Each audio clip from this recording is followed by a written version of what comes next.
नमस्कार दोस्तों, बहुत बहुत स्वागत है आपका द चैंपियंस यूट्यूब चैनल में। दोस्तों इस वीडियो में हम देखने वाले हैं इलेक्ट्रिशियन ट्रेड कैप्सूल के, यानी कि बहुत जो इंपॉर्टेंट दोस्तों ये देखिए हर एग्जाम के लिए इंपॉर्टेंट है। आरआरबी लोको पायलट एग्जाम भी है, यूपीपीसीएल चाहे कोई भी आपके जेई का एग्जाम है उसके लिए भी इंपॉर्टेंट है, और एलपी सीबीटी के लिए तो बहुत इंपॉर्टेंट है। ठीक है फ्रेंड्स, देखिए तो इस वीडियो में हम क्या पढ़ने वाले हैं। ठीक है, तो ये जो सारे चैप्टर है ना ऑक्यूपेशनल सेफ्टी एंड हेल्थ, इसका मैं वीडियो बना चुका हूँ। हैंड ट्रेड जो ट्रेड हैंड टूल्स है, बेसिक इलेक्ट्रिसिटी है, इलेक्ट्रिकल मटेरियल है, सोल्डरिंग का है, इलेक्ट्रिक, इसका मैं सारे क्वेश्चन मतलब कराया हूँ। ठीक है दोस्तों, मतलब इस पीडीएफ का नहीं कराया हूँ लेकिन दूसरे पीडीएफ का कराया हूँ। ठीक है, तो देखिए इस वीडियो में हम वो पढ़ने वाले हैं जो हमने अभी तक नहीं पढ़ा है। ठीक फ्रेंड्स, देखिए हम पढ़ेंगे इस वीडियो में ट्रांजिस्टर और एफईटी के बारे में। दोस्तों सभी बच्चे क्या है, सभी जो लड़के हैं वो मतलब ये सारी चीजें पढ़कर तो जाते हैं। ठीक है ना, ये जो इल्यूमिनेशन हुआ, ट्रांसमिशन डिस्ट्रीब्यूशन, डीसी जनरेटर और डीसी मोटर हुआ, ये सब तो पढ़ के जाते हैं। लेकिन दोस्तों अक्सर जो बच्चे जो हैं वो अक्सर जो यहाँ पे ट्रांजिस्टर एफईटी जो है, multi stage audio power amplifier, oscillator, feedback amplifier, operational amplifier, multi vibrator, digital electronics जो है, पावर इलेक्ट्रॉनिक्स, ये सब सारी चीजें अधिकतर लोग छोड़ देते हैं। ठीक है ना,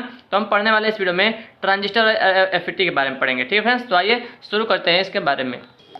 तो आइए दोस्तों शुरू करते हैं ट्रांजिस्टर और एफईटी के बारे में पढ़ना। ठीक है दोस्तों, तो एक एक पॉइंट को बस ध्यान से सुनिएगा दोस्तों। ठीक है फ्रेंड्स, तो अब कुछ ही दिन बचे हुए हैं। ठीक है, तो पूरा हमको तैयारी अच्छे से करके जाना है। ठीक है ना फ्रेंड्स, देखिए ट्रांजिस्टर का आविष्कार डॉक्टर विलियम शॉकली, वाल्टर जो है ब्रेटेन और जॉन बार्डे ने 1948 ईस्वी में अमेरिका के बेल लेबोरेटरी में किया था। ठीक है, ट्रांजिस्टर एक जो है तीन टर्मिनल, जिसमें तीन टर्मिनल होते हैं, एमीटर, बेस और कलेक्टर वाली सक्रिय युक्ति है। ठीक है, तीन टर्मिनल होते हैं, एमीटर, बेस और कलेक्टर। ट्रांजिस्टर इलेक्ट्रॉनिक परिपथों में निम्न प्रतिरोध से उच्च प्रतिरोध की ओर वोल्टेज का प्रवर्धन करता है। याद रखिएगा, निम्न प्रतिरोध से उच्च प्रतिरोध की ओर वोल्टेज का प्रवर्धन करता है। ट्रांजिस्टर का प्रथम बार प्रयोग 1952 में, दोस्तों बना कब था, 1948 में जो है बनाया गया था, लेकिन उसका जो प्रथम बार प्रयोग है 1952 ईस्वी में टेलीफोनिक स्विचिंग में किया गया था। ठीक है ना, ट्रांजिस्टर के प्रकार दोस्तों, ट्रांजिस्टर दो प्रकार के होते हैं, एक होता है यूनिपोलर ट्रांजिस्टर, दूसरा होता है बाईपोलर ट्रांजिस्टर। ठीक है ना, यूनिपोलर ट्रांजिस्टर में क्या होता है, इसमें विद्युत धारा का जो चालन है, चालन इलेक्ट्रॉन अथवा होल्स के बहुसंख्यक आवेश वाहकों द्वारा होता है, यानी कि मेजॉरिटी चार्ज कैरियर के द्वारा होता है, जैसे एफईटी, मॉसफेट और जेएफईटी। ये तीनों जो है ये यूनिपोलर ट्रांजिस्टर है, एफईटी, मॉसफेट और जेएफईटी। ठीक है, दूसरा होता है बाईपोलर ट्रांजिस्टर। इसमें क्या होता है, जो विद्युत धारा का जो चालन होता है जो है वो इलेक्ट्रॉन और होल्स दोनों प्रकार के आवेश वाहकों, यानी कि अल्पसंख्यक और बहुसंख्यक दोनों के द्वारा होता है, जैसे बीजेटी हुआ और यूजेटी हुआ। ठीक है फ्रेंड्स, तो ये क्या है दोस्तों, ये दोनों बाईपोलर ट्रांजिस्टर्स है। ठीक है ना, चलिए अब देखते हैं हम बीजेटी के बारे में पढ़ेंगे, बाईपोलर जंक्शन ट्रांजिस्टर के बारे में। बीजेटी एक जो है एसिमेट्रिकल डिवाइस है। कैसा है, एसिमेट्रिकल डिवाइस है। बीजेटी एक करंट कंट्रोल्ड करंट डिवाइस है। कैसा है, करंट कंट्रोल्ड करंट डिवाइस है। इसका प्रयोग स्विच, प्रवर्धक तथा दोलित्र के रूप में किया जाता है। बीजेटी में एफईटी की तुलना में पावर का डिसिपेशन ज़्यादा होता है। याद रखिएगा, बीजेटी में एफईटी की तुलना में पावर का डिसिपेशन ज़्यादा होता है। बीजेटी का इनपुट इम्पीडेंस कम होता है, इनपुट जो इम्पीडेंस होता है वो कम होता है। ठीक है, और बीजेटी में क्षरण धारा एग्जिस्ट करता है। एफईटी की तुलना में बीजेटी का गेन बहुत उच्च होता है। बीजेटी में गेन गुणे बैंडविड्थ का प्रोडक्ट कांस्टेंट होता है। किसमें, बीजेटी में। बीजेटी में तापमान का प्रभाव बहुत अधिक प्रभावी होता है। बीजेटी में तापमान का प्रभाव बहुत अधिक प्रभावी होता है। ठीक है ना, देखिए अब ट्रांजिस्टर की संरचना के बारे में थोड़ा सा देख लेते हैं फ्रेंड्स। यहाँ पर देखिए तीन टर्मिनल होते हैं, इमीटर होता है, बेस होता है, कलेक्टर होता है। ठीक है ना, इसका जो आकार है 0.150 इंच होता है, साइज इसका होता है, और जो बेस का साइज है वो 0.01 इंच होता है। ठीक है ना, पूरा अगर साइज बात करें इमीटर से लेकर कलेक्टर तक तो 0.150 इंच होता है, और अगर केवल बेस की बात करें तो 0.01 इंच होता है। ठीक है फ्रेंड्स, आइए तो इस वीडियो में पूरा ट्रांजिस्टर के बारे में पूरा हम पढ़ लेंगे दोस्तों। ठीक है ना, और एफईटी के बारे में जो है नेक्स्ट वीडियो में पढ़ेंगे, क्योंकि दोस्तों इसमें ही थोड़ा सा आपको ज़्यादा पढ़ना है। ठीक है ना, जो है ट्रांजिस्टर के बारे में। ठीक है ना, 4 पेज का पूरा ट्रांजिस्टर है। ठीक है ना, मतलब ज़्यादा नहीं है आपका, मतलब 15-10-20 मिनट में हो जाएगा। ठीक है ना, इसमें 3 लेयर होते हैं, एमीटर, बेस और कलेक्टर होता है। एमीटर के बारे में देखिए, इसकी जो डोपिंग होती है उच्च होती है। याद रखिएगा, एमीटर की डोपिंग उच्च होती है। यह बहुसंख्यक आवेश वाहकों का उत्सर्जन करती है। बहुसंख्यक यानी कि मेजॉरिटी चार्ज कैरियर का उत्सर्जन करती है। इसका आकार बेस से बड़ा तथा कलेक्टर से छोटा होता है। ठीक है ना, जो एमीटर का जो आकार है वो बेस से बड़ा होता है और कलेक्टर से छोटा होता है। दोस्तों कलेक्टर से छोटा होने का मतलब है कि कलेक्टर का जो साइज होता है सबसे बड़ा होता है। ठीक है ना, देखिए बेस के बारे में, यह ट्रांजिस्टर की सबसे पतली परत यानी 0.01 इंच होती है, जिसके कारण ट्रांजिट टाइम कम होता है। इसकी डोपिंग सबसे कम रखी जाती है ताकि पुनर्संयोजन की दर को कम किया जा सके। यानी कि बेस की जो साइज है, बेस की जो डोपिंग है वो सबसे कम रखा जाता है। ठीक है ना, क्यों रखा जाता है, क्योंकि पुनर्संयोजन की दर को कम करने के लिए। ठीक है, अब कलेक्टर के बाद में कलेक्टर यह बेस से प्राप्त आवेश वाहकों को कलेक्ट करता है, संग्रह करता है, ठीक है। इसकी डोपिंग बेस से अधिक परंतु एमिटर से कम होती है। जो डोपिंग इसकी होती है वो बेस से तो अधिक होती है लेकिन एमिटर से कम होती है। इसका आकार बेस तथा एमिटर दोनों से अधिक होता है, यानी कि सबसे बड़ा आकार किसका होता है? कलेक्टर का होता है, ठीक है दोस्तों। देखिए चौड़ाई क्षेत्र बढ़ते क्रम में, देखिए बढ़ते क्रम में बेस से बड़ा होता है एमिटर, एमिटर से बड़ा होता है कलेक्टर, ठीक है। डोपिंग अनुपात बढ़ते क्रम में, देखिए बढ़ते क्रम में बेस से अधिक डोपिंग होता है कलेक्टर में और कलेक्टर से भी अधिक डोपिंग होता है एमिटर में, यानी कि सबसे अधिक जो डोपिंग होती है वो एमिटर की होती है, उसके बाद कलेक्टर की, फिर बेस की, ठीक है। अगर बात करें बेस की तुलना में एमिटर का डोपिंग अनुपात कितना होता है, तो देख सकते हैं एमिटर और बेस में जो अनुपात है 10:1 का है, यानी कि अगर हम जो है बेस का अगर 1 मान की है डोपिंग जो अगर 1 है बेस का, तो एमिटर का 10 गुना होता है, यानी कि बेस का 10 गुना एमिटर की डोपिंग होती है, ठीक है ना। तो सबसे अधिक जो है डोपिंग किसकी होती है? एमिटर की होती है। बेस जो है कलेक्टर से भी ज़्यादा होती है, बेस से 10 गुना होती है, ठीक है। देखिए transistor 2 back to back diode का संयोजन है। यहाँ पर आप देख सकते हैं दोस्तों ट्रांजिस्टर का सिंबल, यानी कि कैसे उसको बनाया जाता है फ्रेंड्स, उसको आप देख सकते हैं। देखिए इसमें 2 जो है बैक टू बैक डायोड लगा होता है, ठीक है ना। इसमें 2 डायोड प्रयोग करते हैं, बैक टू बैक जो है इस पर कनेक्शन होता है इसका, ठीक है ना। देखिए पहला वाला जो है वो पीएनपी ट्रांजिस्टर है और दूसरा वाला एनपीएन ट्रांजिस्टर का सिंबल है, देख सकते हैं, मतलब उसका फिगर बनाया गया है। पहला जो है वो पीएनपी ट्रांजिस्टर का है, ठीक है ना, ये पीएनपी ट्रांजिस्टर का है और यहाँ पर देख सकते हैं कि ये एनपीएन का है। अब यहाँ दोनों का डायरेक्शन देख लीजिएगा दोस्तों, डायरेक्शन, ठीक है ना, जो डायोड लगे हैं उनका डायरेक्शन जो है इंपॉर्टेंट है, देख लीजिएगा, ठीक है ना। देखिए डोपिंग बढ़ने पर अवक्षय परत की चौड़ाई घटती है, याद रखिएगा। जो डोपिंग अगर हम बढ़ाएंगे, ठीक है ना, तो अवक्षय परत की चौड़ाई क्या होगी? घटेगी। तो डोपिंग देखिए चौड़ाई जो है विड्थ है जो है वो डोपिंग के 1/√, में डोपिंग होता है, यानी कि W2 is greater than W1, ठीक है ना। यहाँ पर जो आप देखते हैं जो यहाँ पे है दोस्तों ये वाला, यहाँ पर W2 जो है वो W1 से बड़ा है, ठीक है ना। यहाँ पर देख सकते हैं इमीटर बेस कलेक्टर है, तो यहाँ पे जंक्शन भी है, ठीक है ना। आइए बीजेटी के प्रकार देखते हैं। बीजेटी 2 प्रकार का होता है, एनपीएन ट्रांजिस्टर और पीएनपी ट्रांजिस्टर, ठीक है ना, एनपीएन ट्रांजिस्टर और पीएनपी ट्रांजिस्टर। आइए इसके बारे में देखते हैं हम। देखिए यहाँ पे जो पहला है वो पीएनपी ट्रांजिस्टर का है, ठीक है ना, और दूसरा जो फिगर है वो सिंबल है वो एनपीएन ट्रांजिस्टर का है। दोस्तों पीएनपी में देखिए जो एरो होता है वो अंदर की तरफ होता है और एनपीएन में जो एरो होता है वो बीच में वो बाहर की तरफ होता है, ठीक है ना। तो देखिए फ्रेंड्स अगर हम बात करें संरचना की, ठीक है ना, अगर हम बात करें संरचना की, ये पहले पीएनपी की बात करते हैं। तो पीएनपी ट्रांजिस्टर को 2 पी प्रकार के पदार्थ के मध्य में एक एन प्रकार के पदार्थ को सैंडविच करके बनाया जाता है। और एनपीएन में क्या होता है? एनपीएन पदार्थ ट्रांजिस्टर में दोस्तों जो है उसमें जो है इसमें 2 एन प्रकार के पदार्थ मध्य में एक पी प्रकार के पदार्थ को सैंडविच करके बनाया जाता है, ठीक है। देखिए यहाँ पर जो है उसका आप देख सकते हैं कि कैसे उसका सिंबल भी है, पीएनपी लिखा है, एनपीएन लिखा हुआ है, ठीक है। देखिए अगर हम बात करें वाहक की बात करें, पीएनपी में वाहक की बात करें तो पीएनपी ट्रांजिस्टर में बहुसंख्यक वाहक के रूप में होल एवं अल्पसंख्यक वाहक के रूप में इलेक्ट्रॉन होते हैं, याद रखिएगा। पीएनपी में जो मेजॉरिटी चार्ज कैरियर होते हैं वो होल होते हैं, ठीक है। और सेम उसका उल्टा अगर बात करें एनपीएन में क्या होता है, जो मेजॉरिटी चार्ज कैरियर होते हैं वो इलेक्ट्रॉन होते हैं, ठीक है दोस्तों। बात करें प्रचालन गति की, ठीक है, तो पीएनपी में क्या होती है, इसकी जो प्रचालन गति है वो धीमी होती है क्योंकि होल की मोबिलिटी कम होती है इसमें। और अगर बात करें एनपीएन की तो इसकी जो प्रचालन गति है इसकी तीव्र होती है क्योंकि इलेक्ट्रॉन की मोबिलिटी अधिक होती है, यानी कि सबसे अच्छा जो है एनपीएन वाला होता है, एनपीएन वाला, ठीक है ना।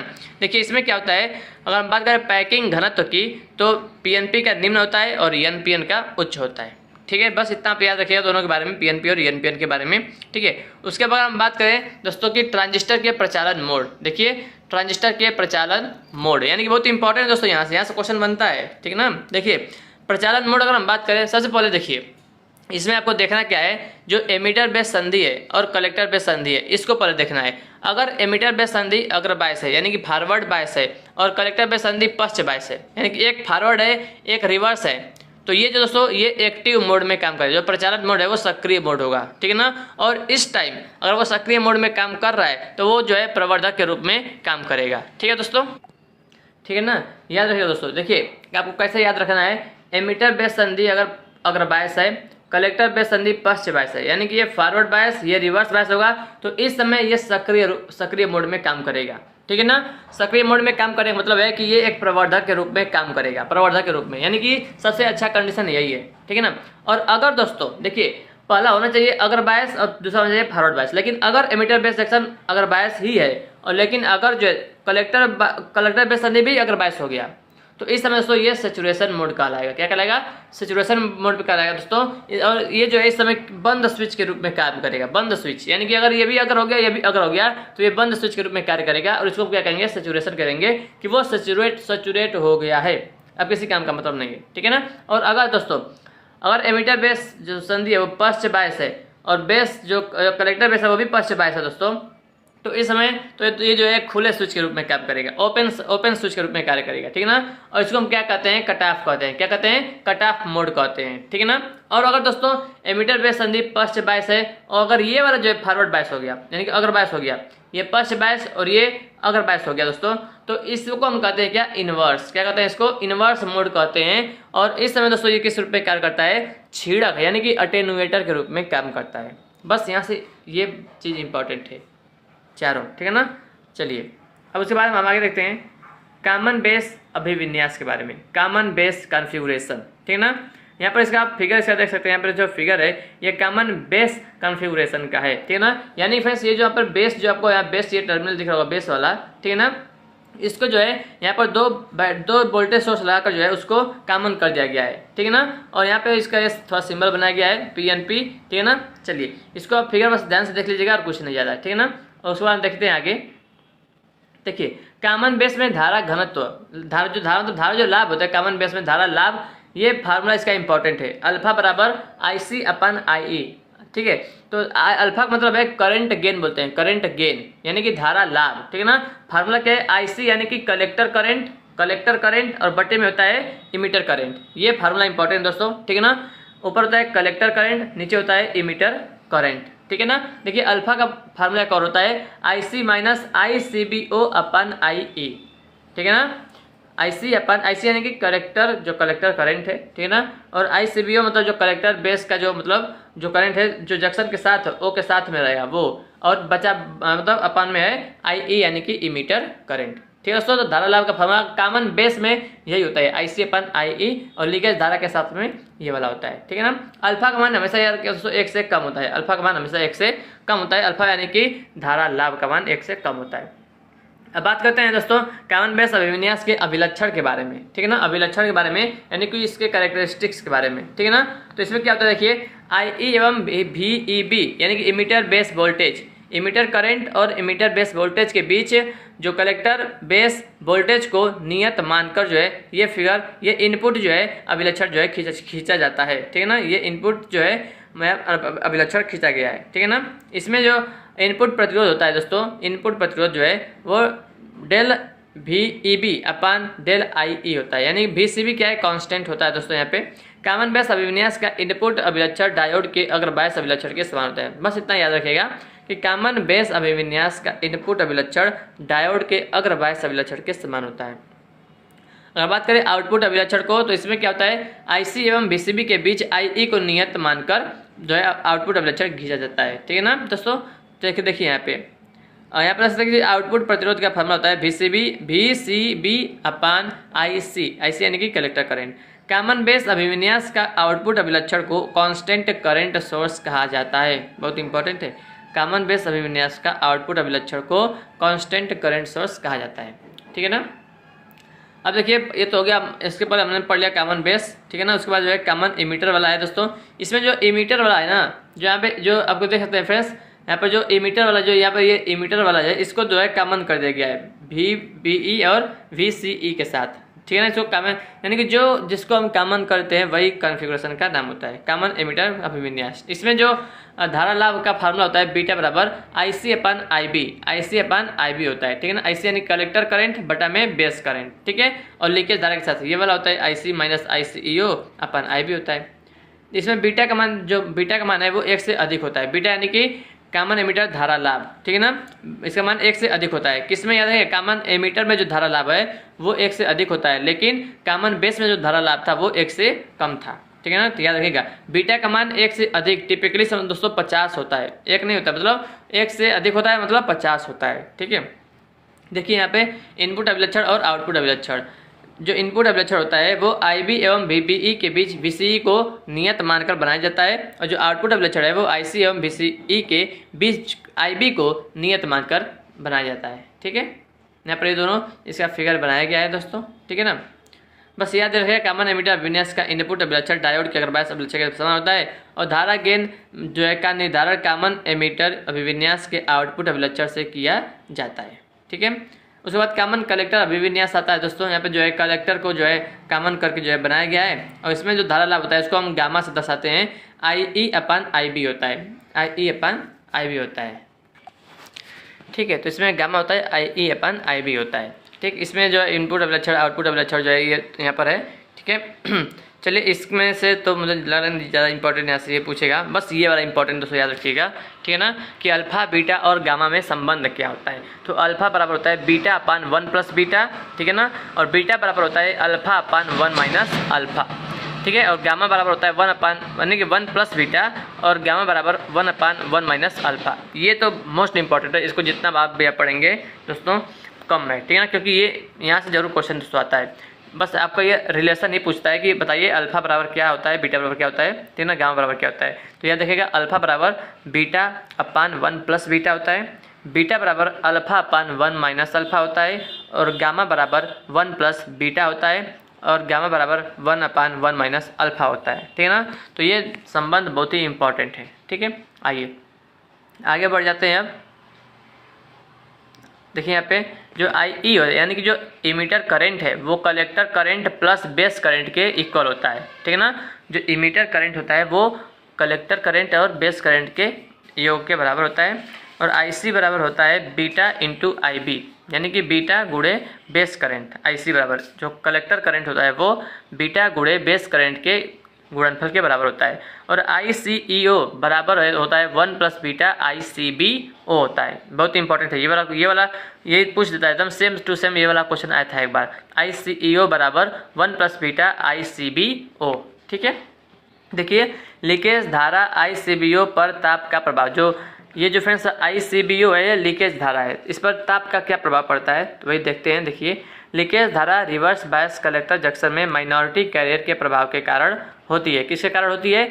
माइनॉरिटी कैरियर के प्रभाव के कारण होती है। लीकेज धारा रिवर्स बायस कलेक्टर जंक्शन में माइनॉरिटी कैरियर के प्रभाव के कारण होती है। माइनॉरिटी वाहक ऊष्मीय कंपनों के कारण उत्पन्न होते हैं। जो माइनॉरिटी वाहक होते हैं वो ऊष्मीय कंपनों के कारण उत्पन्न होते हैं। लीकेज धारा का मान ताप पर निर्भर करता है।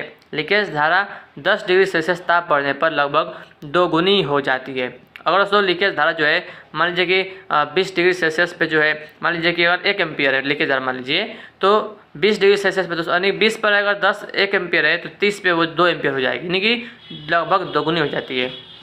देखिए उसके बाद जो है 3 ट्रांजिस्टर विन्यास, common base, common collector, common emitter के बीच तुलना। ठीक है ना, तो देख सकते हैं जो अगर हम बात करें कॉमन बेस मोड की, कॉमन एमिटर मोड की, कॉमन कलेक्टर मोड की, तो अगर इनपुट गतिज प्रतिरोध की बात करें, इनपुट गतिज प्रतिरोध की, तो कॉमन बेस मोड में बहुत कम होता है, कॉमन एमिटर मोड में कम होता है, कॉमन कलेक्टर मोड में अधिक होता है। ठीक है ना, तो उसका मान भी दिया गया 20 ओम, 50 ओम और 1 मेगा ओम। आउटपुट गतिज प्रतिरोध की बात करें तो बहुत अधिक होता है, इसमें अधिक होता है, इसमें कम होता है। ठीक, धारा लाभ की बात करें तो जो है कॉमन जो बेस वाला है, कॉमन बेस में 1 से कुछ कम होता है, लगभग 0.98 होता है। और बात करें कॉमन एमिटर में तो अधिक होता है, लगभग 100 के बराबर होता है। और बात करें अगर कॉमन कलेक्टर में तो अधिकतम लगभग 100 होता है। इसमें तो जो कॉमन बेस वाला कॉमन एमिटर है लगभग जैसे 50 होता है, इसमें जो 100 होता है। ठीक है ना, उसके बाद लीकेज धारा है तो कॉमन बेस पहले जो है कॉमन बेस है, उसके बाद कॉमन एमिटर है, फिर कलेक्टर है। तो कॉमन बेस में जो लीकेज धारा है वो बहुत कम, जर्मेनियम के लिए 5 माइक्रो एम्पियर, सिलिकॉन के लिए 1 नैनो एम्पियर होता है। और अगर बात करें कॉमन जो है कौन सा था कॉमन एमिटर, ठीक है ना, जो कॉमन एमिटर है उसमें जो है बहुत अधिक होता है, जर्मेनियम के लिए 500 माइक्रो एम्पियर, सिलिकॉन के लिए 20 माइक्रो एम्पियर। और कॉमन कलेक्टर में बहुत अधिक कॉमन एमिटर मोड के समान होता है। वोल्टेज लाभ जो है कॉमन जो है बेस में अधिक होता है, इसमें लगभग 1000, इसमें भी 1000 होता है और इसमें 1 से कुछ कम लगभग 0.98 होता है। शक्ति लाभ आप देख सकते हैं कि मध्यम होता है, सबसे अधिक होता है, कम होता है। उपयोग दोस्तों, उपयोग देखिए, उपयोग इंपॉर्टेंट है कि कॉमन जो बेस है उसका प्रयोग उपयोग जो है वोल्टेज प्रवर्धक व पावर प्रवर्धक के रूप में करते हैं। और जो कॉमन एमिटर है वोल्टेज धारा तथा शक्ति प्रवर्धक के रूप में उपयोग करते हैं। और जो कॉमन कलेक्टर है प्रतिबाधा मैचिंग व बफर स्टेज के रूप में करते हैं।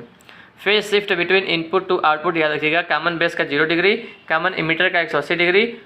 और दोस्तों कॉमन कलेक्टर का भी 0 डिग्री होता है, ठीक है ना। यानी केवल जो है कॉमन एमिटर का 180 डिग्री होता है, बाकी सबका 0 होता है, ठीक है।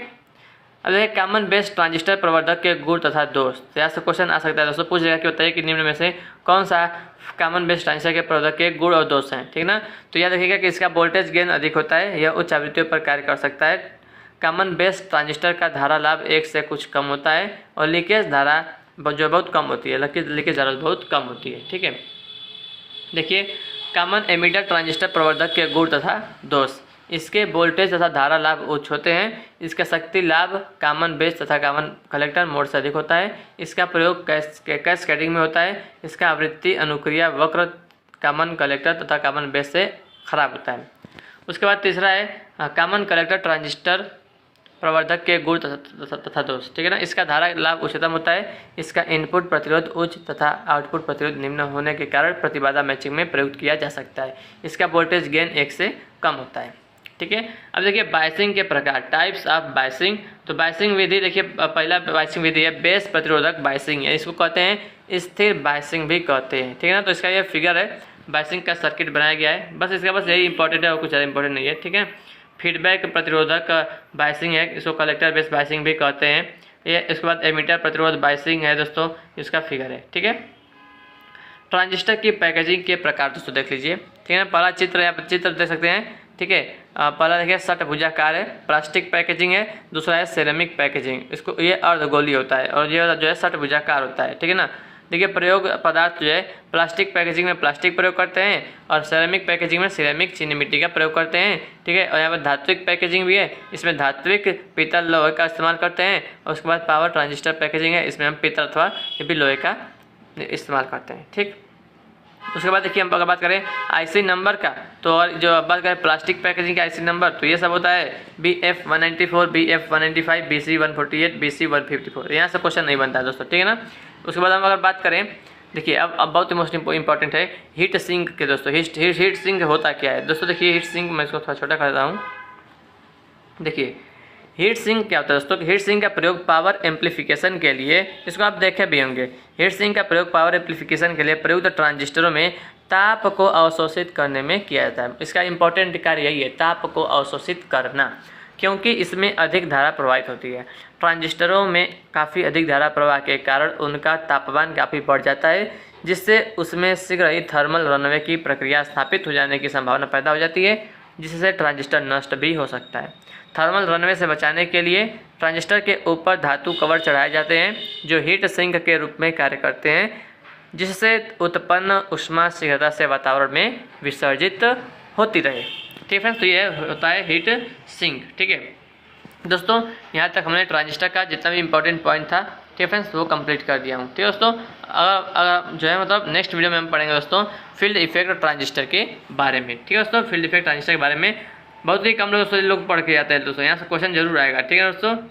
तो देख सकते हैं यहाँ पे जो ये PDF है दोस्तों, इसमें आपको हर एक चीज़ के बारे में, यानी कि दोस्तों एकदम A to Z जो है यहाँ पे देख सकते हैं कि एक जो भी मतलब ट्रेड का दोस्तों जो भी मतलब है वो सब चीज़ मिल जाएगा आपको। ऑक्यूपेशनल सेफ्टी एंड हेल्थ से लेकर तो देख सकते हैं ट्रेड, हस्त औजार, मौलिक वैद्युतिक पदार्थ, केबल, सोल्डरिंग, एम्ब्रेजिंग, विद्युत सहायक सामग्री, चुंबकत्व, कैपेसिटर, यानी कि क्या नहीं हर एक न देख सकते कितना चैप्टर है, 36 चैप्टर दोस्तों। Power, electronics device and IC regulators भी इसमें, ठीक है ना।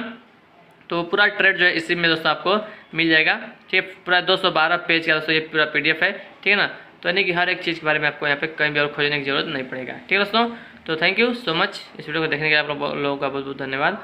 मिलते हैं आपसे नेक्स्ट वीडियो में। जय हिंद, जय भारत, वंदे मातरम।